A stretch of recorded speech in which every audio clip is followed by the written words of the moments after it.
Et aujourd'hui, c'est une mauvaise nouvelle pour l'environnement. Pourquoi?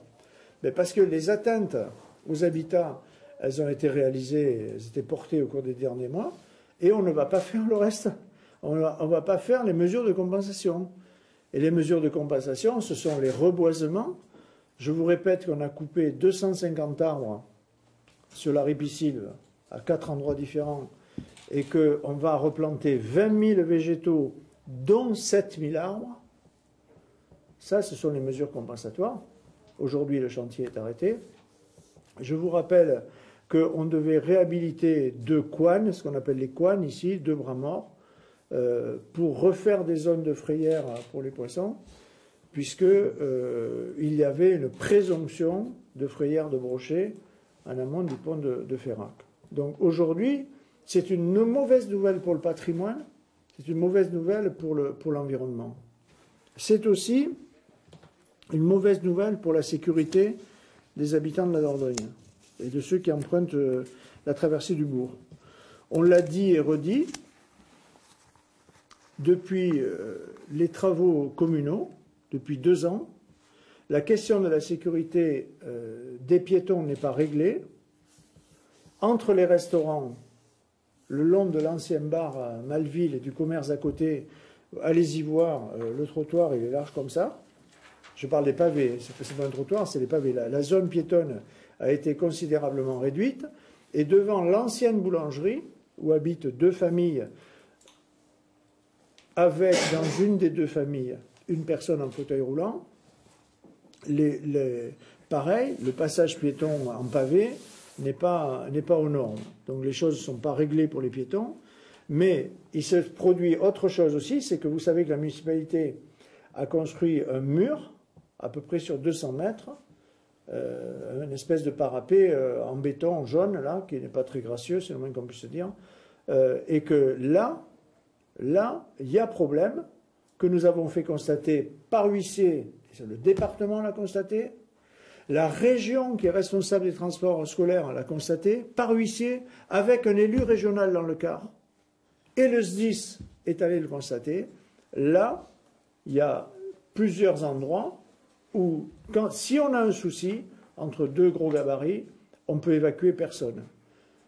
Ni le gros gabarit si c'est un camion, ni un autocar, ni 2 autocars si sont eux 2.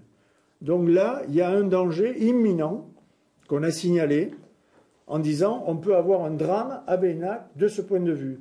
J'ajoute que sur les 195 km de tracé entre Souillac et Bordeaux, il y a un seul endroit où on ne peut pas se croiser. C'est Beynac. Alors c'est le bourg de Beynac, et c'est en amont du bourg de Beynac, sur la commune de Vézac, le passage sous la passerelle. Et là, 2 camions ne se croisent pas. On a fait faire des constats d'huissier, on a donné tout ça. C'est une mauvaise nouvelle pour l'économie de la Dordogne, et en particulier de la vallée de la Dordogne. Aujourd'hui, vous savez que la moitié des gens qui se posent à Bergerac viennent en Sarladais, viennent en Périgord noir. Et vous savez que les relations entre ces 2 sous-préfectures, eh bien, on a essayé de les améliorer, c'est pas moi qui l'ai fait, ça a été fait au fil du temps, puisque entre la Linde et le Buisson, la route est neuve. Moi, je me souviens, quand j'étais gamin, j'allais à Bordeaux, on passait à Cadouin, hein. On traversait le village de Cadouin. Après, on a fait le Buisson-sur-Ac. Du temps de Pierre Merliot, il y a une trentaine d'années, on a fait la déviation de Saint-Cyprien. Après, on a fait Saint-Cyprien-Saint-Vincent-de-Cosse. Bon, bref, les choses se sont améliorées dans cette vallée. On a dévié Bergerac. On a contourné Port Sainte-Foy-la-Grande. Bon, petit à petit, le puzzle s'est rempli. Mais il n'empêche qu'il y a encore des points noirs. Beynac, c'est un point noir. Et puis, il y a aussi la partie, la Linde de Bergerac, où nous avons de mauvaises nouvelles, puisqu'on avait obtenu une DUP entre Couze et Bergerac pour réaliser un passage sur la rive gauche, et que des opposants, dont la Cepenso, d'ailleurs qu'on retrouve à Ménac, ont fait annuler la déclaration d'utilité publique, ce qui fait qu'aujourd'hui on est reparti à 0 sur ce tronçon, avec beaucoup d'inquiétudes, puisque aujourd'hui la réglementation a changé. On nous impose de redescendre dans la vallée alors qu'on était plutôt en coteau, Et on va se rapprocher des zones humides, on va se rapprocher des maisons d'habitation. Et cette portion-là, elle est aujourd'hui en difficulté. Mais il n'empêche que sur le plan économique, ben, il y a des gens qui circulent dans cette vallée. Il y a des gens qui circulent toute l'année. D'ailleurs, il n'y a qu'à voir le nombre de poids lourds qui y passent et la taille des poids lourds. Si vous vous amusez à regarder Facebook, la vallée de la Dordogne, le Gembeynac, tous les 3-4 jours, ils mettent les camions de la semaine. Hein. Ben, regardez-les et vous allez voir que ce n'est pas du bluff, c'est pas des...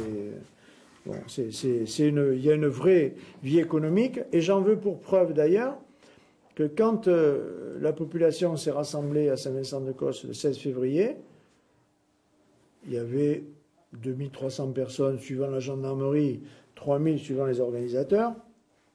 Mettons qu'il y en ait 2500, ça fait que c'était quand même beaucoup de monde.